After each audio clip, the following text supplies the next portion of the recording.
Hello दोस्तों, आज हम पढ़ने जा रहे हैं म्यूचुअल इंडक्टेंस के बारे में। कल हमने पढ़ा था सेल्फ इंडक्टेंस, तो अगर आपने कल की वीडियो नहीं देखी तो कृपया करके कल की वीडियो देख लेना, ठीक है। चलो जी, म्यूचुअल इंडक्टेंस से पहले हम एक बार रिवाइज कर लेते हैं फैराडेज लॉ। फैराडे अंकल ने क्या बताया था कि अगर किसी कॉइल के आसपास अगर आप मैग्नेटिक फ्लक्स में यानी कि फील्ड लाइंस में चेंज करते हो तो इस पास रखी हुई कॉइल में एक ईएमएफ जनरेट हो जाता है जिसकी वैल्यू होती है -d∅/dt।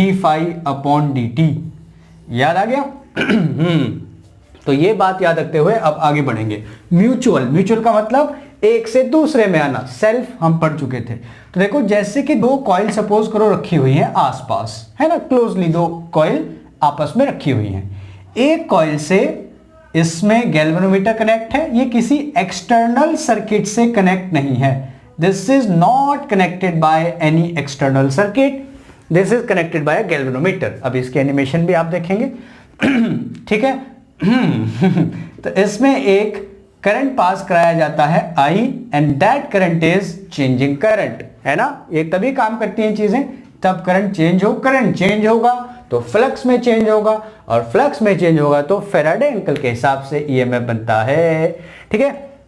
तो यहां पर एक आई करंट जो है चेंजिंग करंट फ्लो कराया जाता है। तो फैराडे के हिसाब से पास रखी हुई कॉइल में, इसकी वजह से, है ना, इसकी वजह से पास रखी हुई कॉइल में भी एक फ्लक्स जनरेट हो जाता है, यानी कि इसके फ्लक्स में चेंज होता है, और उस फ्लक्स में चेंज होने की वजह से पास रखी हुई कॉइल में भी ईएमएफ जनरेट हो जाता है, ठीक है। म्यूचुअल इंडक्टेंस, एक की वजह से दूसरे में आना। सेल्फ तो समझ में आ गया था कि एसी में करंट चेंज हुई, एसी के अंदर एक ईएमएफ बन गया, that was self inductance. What is mutual inductance? कि दूसरी पास रखी हुई कॉइल में चेंजिंग करंट फ्लो हुई जिसकी वजह से मैग्नेटिक फील्ड में चेंज हुआ तो फ्लक्स में चेंज हुआ, और उस फ्लक्स में चेंज होने की वजह से इस पास रखी हुई कॉइल में भी अपने आप एक ईएमएफ जनरेट हो जाता है, ठीक है।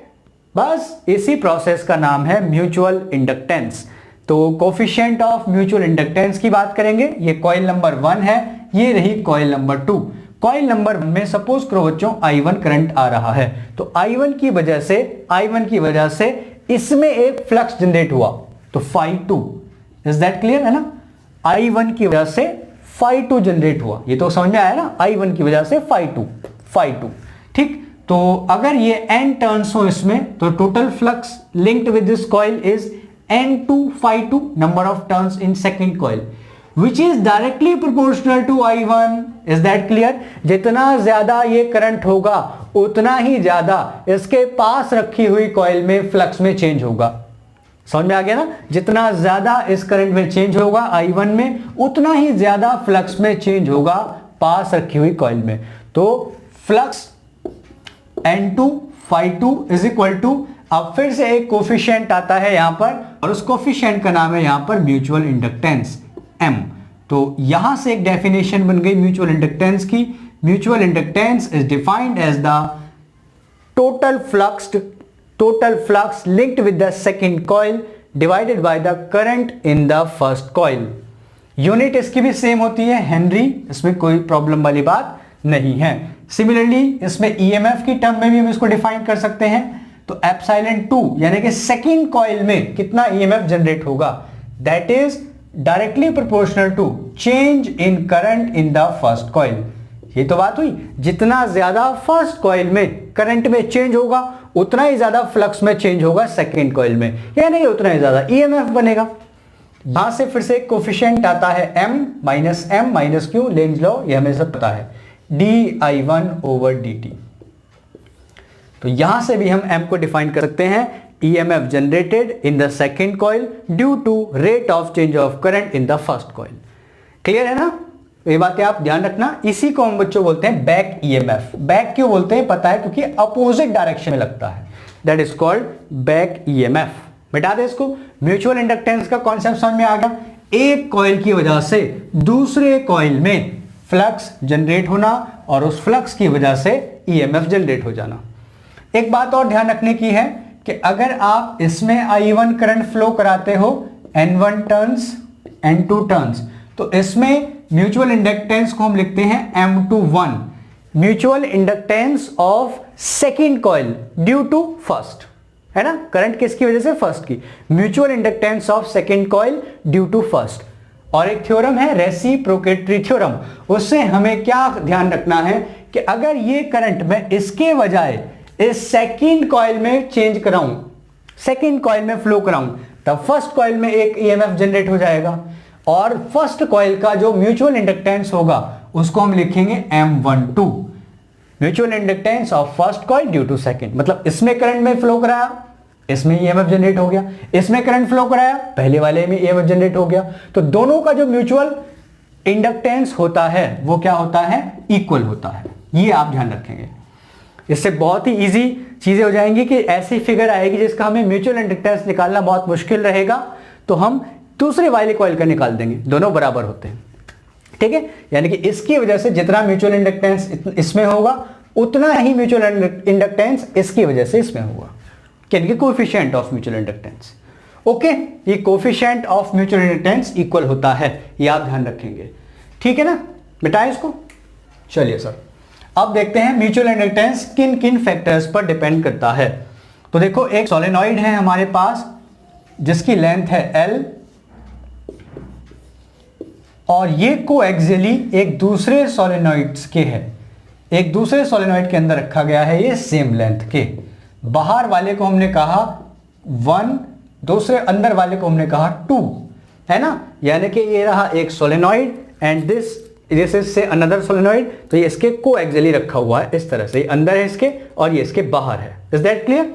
तो बाहर वाले को हमने फर्स्ट कहा, अंदर वाले को हमने सेकंड कहा। बाहर वाले की लेंथ और अंदर वाले की लेंथ इक्वल है ऐसा मानते हुए, और बाहर वाले में capital N1 number of turns हैं, अंदर वाले में N2 capital N2 number of turns हैं, ठीक है। अब हम निकालते हैं म्यूचुअल इंडक्टेंस। करंट हमने मान लो पहले वाले में फ्लो कराया I1, तो पहले वाले में चेंजिंग करंट फ्लो कराया तो अंदर वाले कॉइल में फ्लक्स आएगा, है ना, और वो फ्लक्स हमें निकालना है। अंदर वाले मतलब 2 वाले में, तो सेकंड कॉइल में फ्लक्स जनरेट होगा due to change in current in the first coil which is given by phi2, और टोटल फ्लक्स की बात करें तो N2 phi2 is equal to M21 I1, ठीक है ना। N2 phi2 directly proportional to, यानी कि ऐसे लिख दो कि phi B2 is N2 phi B2 is directly proportional to I1, है ना। जितना ज्यादा बाहर वाले कॉइल में करंट में आप चेंज करोगे उतना ज्यादा फ्लक्स में चेंज होगा अंदर वाले कॉइल में, सिंपल सी बात है। और ये कोफिशिएंट ऑफ म्यूचुअल इंडक्टेंस यहां पर आ जाता है M21, mutual inductance of second coil due to first coil. Equation number 1। अच्छा, अब करना क्या है, phi2 की वैल्यू निकालनी है और आंसर आ गया। phi2 मतलब इस कॉइल में फ्लक्स कितना हुआ, तो phi कितना होता है B इंटू A, है ना। B मतलब किसने मैग्नेटिक फील्ड बनाया। अब हर एक बात को आप ध्यान से देखेंगे, किसने मैग्नेटिक फील्ड बनाया, आंसर है पहले वाले ने। ध्यान से सुनना ये बात, मैग्नेटिक फील्ड किसने बनाया, दूसरे ने बनाया नहीं। दूसरे ने कैसे बनाया, उसमें तो करंट ही नहीं है, तो मैग्नेटिक फील्ड किसने बनाया, फर्स्ट वाले ने। ध्यान से, मैग्नेटिक फील्ड किसने बनाया, फर्स्ट वाले ने। किसके एरिया में फ्लक्स आया, सेकंड वाले के। नहीं आई समझ में बात, चलो फिर से देखो, किसने मैग्नेटिक फील्ड बनाया, जिसमें करंट है, किसमें करंट है, बाहर वाले में, यानी कि B1। किसके एरिया में फ्लक्स जनरेट हुआ, किसके एरिया में फ्लक्स इंड्यूस हुआ, सेकंड वाले के। Is that clear? फ्लक्स इसी के एरिया में तो आया, फर्स्ट वाले ने मैग्नेटिक फील्ड बनाया, उस मैग्नेटिक फील्ड की वजह से एक फ्लक्स आया सेकंड वाले के अंदर, B1 ने A2 के अंदर फ्लक्स बनाया। समझ में आई बात, ध्यान रखना। B की वैल्यू क्या होती है, म्यू नॉट NI, तो म्यू नॉट B की वैल्यू रखेंगे म्यू नॉट N, मतलब 1 की बात चल रही है तो N हो गया capital N, 1 upon length L, है ना। स्मॉल n क्या होता है, कैपिटल N अपॉन L, याद होगा यार, म्यू नॉट स्मॉल NI, याद है फॉर्मूला, भूल गए। B बराबर सोलेनॉइड की वजह से mu naught NI, mu naught तो म्यू नॉट है, N हम ये होता है number of turns per unit length, number of turns per unit length, किसमें, 1 में, N1 अपॉन L। A2 को आप ऐसे रहने दो A2, ये हो गया phi2, ये वैल्यू आप यहां पर पुट कर दो, तो ये आया बच्चों N2 मल्टीप्लाई phi2 की जगह N1 अपॉन L अच्छा बस N1 upon L mu not A2 is equal to M21 I1। Clear है? तो M21 की यहाँ से वैल्यू बताओ, ये हो गई mu not N1 N2 mu naught N1 N2 N1 N2 A2 upon, अच्छा यहाँ पर I और था कहीं भाई, जल्दी से चेक करो, B बराबर म्यू नॉट N I1, ठीक है ना? अरे B का फॉर्मूला यार म्यू नॉट N I, ठीक है? यहाँ पर भी I, तो I से कट्टम I, तो M21 कितना हो गया? ये हो गया इतना। क्या ये कुछ कुछ कल जैसा आया? कल क्या आया था? Mu naught N square into volume. यहाँ देखो म्यू नॉट अगर नंबर ऑफ टर्न सेम हो तो N square into volume. Volume यहाँ पर नहीं आया, यहाँ पर क्या आया? Area upon length, area of second coil divided by the length. तो यानी कि जो म्यूचुअल इंडक्टेंस होता है वो भी किन बातों पर डिपेंड करता है? आंसर है डायमेंशंस पर डिपेंड करता है। It also depends upon the dimensions of the coil. Is that clear? Length जितनी ज्यादा म्यूचुअल इंडक्टेंस कम, एरिया ज्यादा म्यूचुअल इंडक्टेंस ज्यादा, नंबर ऑफ टर्न्स ज्यादा म्यूचुअल इंडक्टेंस ज्यादा। Is that clear? चलिए इसको नोट करें। दोस्तों आप देख सकते हैं यहाँ पर एक सोलेनॉइड है जिससे एक बल्ब कनेक्टेड है। अभी ये किसी सोर्स से कनेक्ट नहीं है। जैसे ही हम एक दूसरा सोलेनॉइड जिससे कि एसी सोर्स कनेक्ट है इसको पास में लेकर आते हैं तो आप देखेंगे बल्ब ग्लो करने लगता है। जितना पास इसको लेकर आओगे क्लोजनेस बढ़ेगी, बल्ब ज़्यादा ग्लो करेगा। जितना दूर लेकर के जाओगे तो बल्ब कम ग्लो करेगा। दोस्तों अभी आपने एनिमेशन में देखा कि किस तरह से म्यूचुअल इंडक्टेंस की प्रोसेस काम करती है। अब हम एक चीज़ और लेते हैं, coupling, coefficient of coupling. Coefficient of coupling, ये कोफिशिएंट बताता है कि आपने दो कॉइल को कितने क्लोज रखा हुआ है। जो म्यूचुअल इंडक्टेंस होता है बच्चों वो नेचर ऑफ मटेरियल पर डिपेंड करता है कि सोलेनॉइड किन किन चीज़ों से मिलकर के बना है। साथ साथ वो डिपेंड करता है कि उनके बीच के डिस्टेंस कितनी है, यानी कि एक कॉइल और दूसरे कॉइल के बीच की डिस्टेंस कितनी है। कॉइल के बीच की डिस्टेंस ज़्यादा रहेगी तो ऑब्वियस सी बात है कि जो म्यूचुअल इंडक्टेंस का फिनोमिना है वो थोड़ा सा लो हो जाएगा, यानी कि ईएमएफ जो जनरेट होगा सेकेंड वाली कॉइल में वो कम होगा। ये बातें आप ध्यान रखोगे। चलिए कोफिशिएंट ऑफ कपलिंग, इसको पढ़ते हैं कि दो सोलेनॉइड हैं हमारे पास, कोएक्सियली रखे हुए हैं इस तरह से। अरे गंदा सा फिगर बन गया सर। ये बाहर वाला 1 मान लो, अंदर वाला 2 मान लो।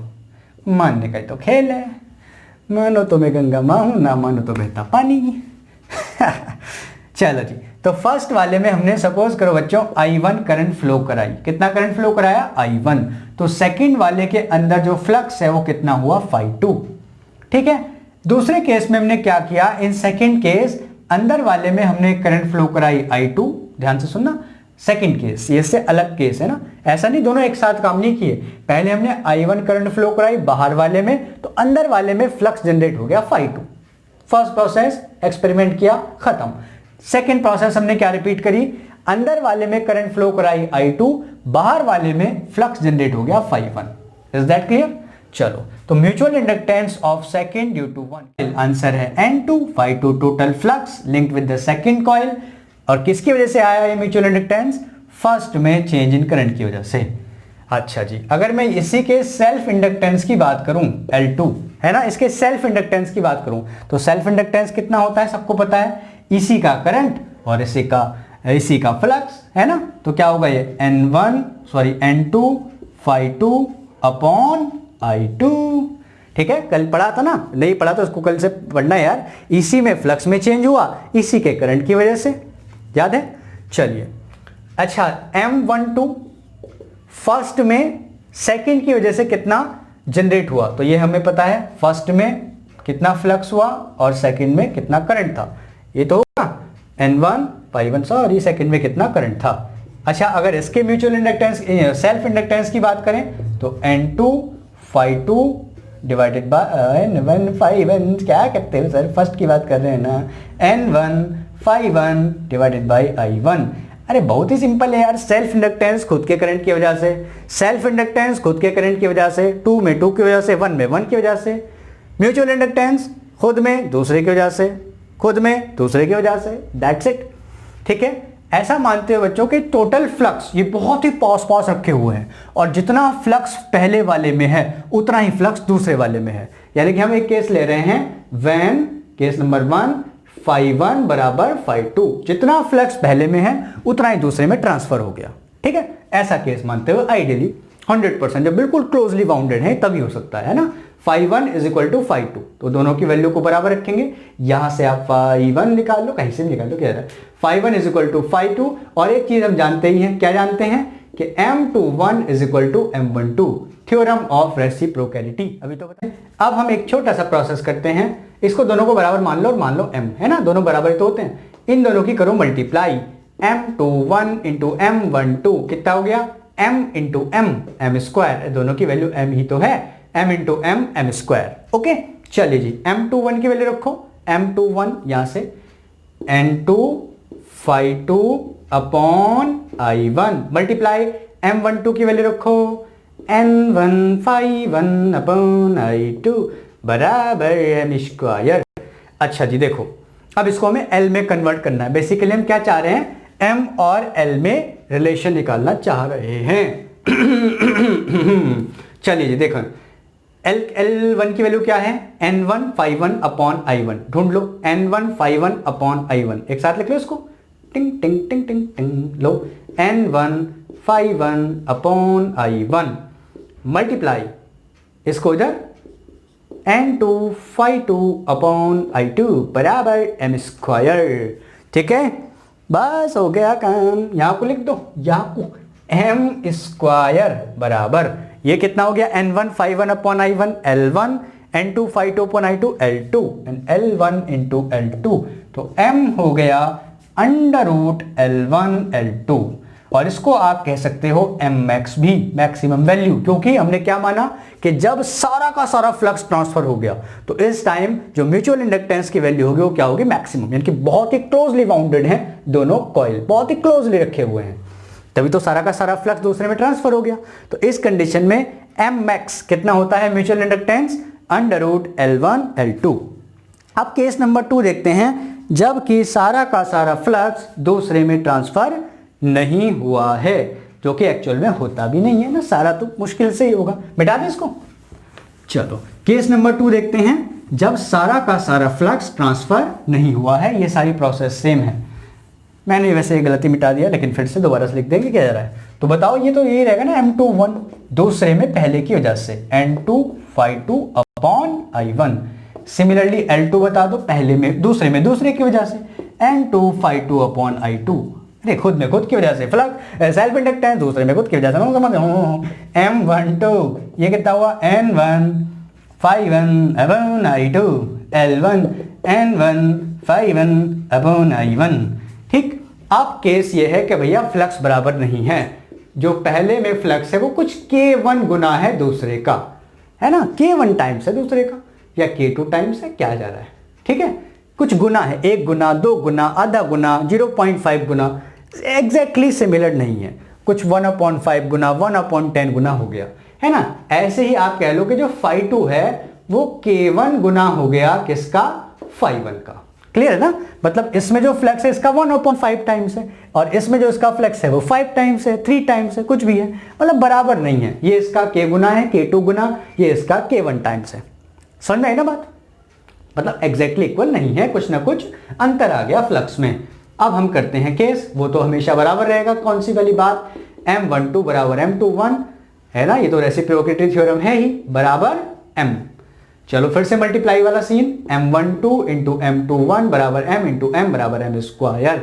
M12 को वैल्यू रखो, N2 φ2, अच्छे से लिख दें इसको, ऐसे करके लिख देते हैं, हाँ, N2 φ2 upon I1 N1 φ1 upon I2 बराबर M स्क्वायर। इस बार φ2 की वैल्यू रख दो आप, φ2 की K1 φ1, तो ये हो गया N2 K1 φ1 upon I1 multiply, यहां से रखो N1 φ1 की जगह क्या रख दोगे, अरे भाई φ2 की जगह K1 φ1, तो φ1 की जगह क्या रखोगे यार, बोलो ना, K2 φ2। एग्जैक्टली बराबर फ्लक्स ट्रांसफर नहीं हुआ, there was a lot of gap between the two coils, इसलिए थोड़ा सा फ्लक्स कम गया, K1 टाइम्स गया, K2 टाइम्स गया, upon I2 is equal to M square. अब देखो इसको फिर से सेल्फ इंडक्टेंस में बदलो, इसको मिटा दूं इसको, नोट कर लेना। चलो अब देखो तो ये हुआ M square is equal to, self inductance की टर्म में लिखेंगे तो लिखेंगे अच्छा K1 K2 अलग कर लो पहले, K1 K2 है ना, K1 K2 अलग कर लो, तो ये क्या बचा N1 phi1 upon I1, N2 phi2 upon I2। ढूंढो, K1 K2 अलग किए, N1 phi1 upon I1, N2 phi2 upon I2, ठीक है ना, कोई टेंशन वाली बात नहीं। ये हो गया L1, ये हो गया L2, तो M कितना हो गया under root K1 K2 into under root L1 L2, और इसको हम बोलते हैं K, coefficient of coupling, under root K1 K2 को। तो M is equal to K under root L1 L2, where K is the coefficient of coupling, और ये दिया जाता है इस तरह से, ठीक है। ये पूछ लेते हैं, तो K की मैक्सिमम वैल्यू 1 हो सकती है, जो भी हमने देखा है ना, तो इसी से आप याद रख सकते हो, ठीक है। अब इस पर एक छोटा सा सवाल देखते हैं, और ये बोर्ड के लिए भी इंपॉर्टेंट था बच्चों आज का लेक्चर, और जेईई मेंस नीट के लिए तो है ही है।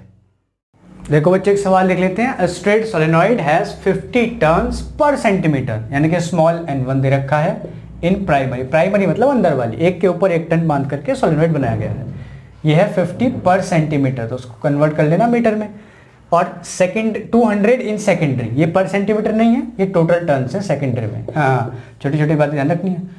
The area of cross section of solenoid, इनके ए दे रखा है 4 centimetre square. Calculate the mutual inductance, तो म्यूचुअल इंडक्टेंस क्या होता है, दूसरे में पहले की वजह से आना।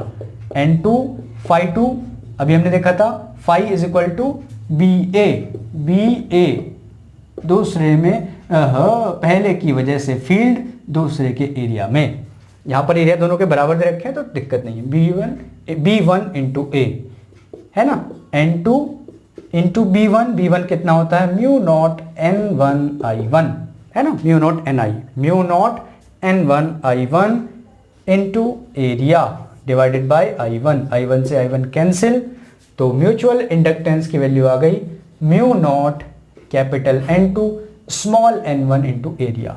यहां से आप सारी वैल्यू रख दोगे, 4 pi into 10 to the power -7, N2 200, N1 50 upon 10 to the power -2 है ना, सेंटीमीटर को मीटर में बदलना, 50 upon 10 to the power -2, N2 ये हो गया N1। एरिया की वैल्यू कहाँ रखोगे, 4 into 10 to the power -4, metre square में कन्वर्ट कर लेना, ठीक है। इतना काम कर लोगे तो this is the mutual inductance in Henry.